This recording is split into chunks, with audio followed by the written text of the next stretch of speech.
Thank you, Mr. Khera, for speaking to NDTV. First of all, the question everybody wants to ask you, what made you change your mind and what made the congresspersons actually take part in exit poll discussions today? I mean, welcome to NDTV and thank you for being here as well. Thank you, both of you. It's a good question, and that's the Gathbandhan Dharma that we believe in. Okay. Our India Alliance partners persuaded us and we agreed with them. And then we analyzed individually, all parties got their data on the table. We analyzed our data and we call it the Janta Ka poll. We don't, we'll compete with the Sarkari poll. So let the Sarkari pollsters be happy and rejoice today, and we'll be celebrating on the 4th of June. So our numbers are 295 minimum for our alliance. We are very confident of a victory. And as I said, on the 4th of June, we'll meet again, we'll celebrate. Right. Okay, but how do you look at the exit polls then? Because the exit polls and your numbers don't come together by a mile. Well, I don't know if you were around in 2004. I'm sure you were around. 2004, this is a repeat of 2004 when all exit pollsters gave BJP a decisive edge, and there was a cabinet formation in front of Advaniji's house. The lists were ready. People had gotten their clothes stitched and so on and so forth. What happened in 2004? We won.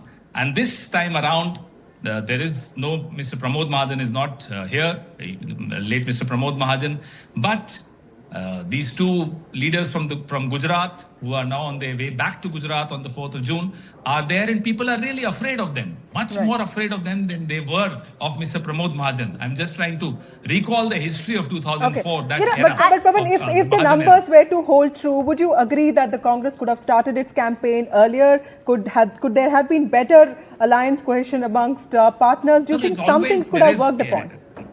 Even after the 4th of June, when we win this election, we'll analyze what could have been done better. That's the way we should be always in life. Whether we win or lose is not the issue. We should always analyze our performance and try and better it. Be that as it may, like I said, your numbers and what the pollsters, what the psephologists are saying aren't reconciled by a mile. Where do you think they've got it horribly wrong, and where do you think you've got it absolutely right? Well, they got it from somewhere. We all know from where. If they had actually gotten it from the ground, no, I mean geographically. I mean geographically. And Pawan, 40 exit polls can't be completely wrong, and they couldn't have gotten it from one place. Geographically also they got it from a particular address in Delhi. No, but 40 exit polls can't get it from the same place. Geographically, my question is purely academic, because like I said, these numbers, I mean, your numbers and the exit poll numbers, poll of polls, and we don't do our own polls, so we're only saying what pollsters are saying. Where do you think they've got it horribly wrong and you've got it absolutely And many right? of them have predicted victories for you in assembly elections, and they've been proved right. Yes. Listen, this is the stakes for Mr. Modi and Mr. Amit Shah are very, very high in a Lok Sabha election. So geographically, academically, theoretically, politically, emotionally, financially, every which way, this data comes from a particular address in Delhi. Okay. Thank you. All right. Well, we'll know on the 4th that it's not going to be, it's not too far. So we will know whether you've got it absolutely right and all the pollsters have got it horribly wrong.